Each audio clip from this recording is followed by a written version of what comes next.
বাংলাদেশের সব মানুষের নাম বদলাতে পারে, বইয়ের পাতায় স্বাধীনতা সংগ্রাম বদলাতে পারে।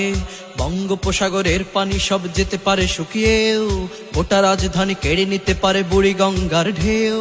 সুন্দরবন কেটে হতে পারে ইটের ভাটার লাকড়ি, শিল্পপতিরা দেউলিয়া হয়ে খুঁজতে পারেন চাকরি।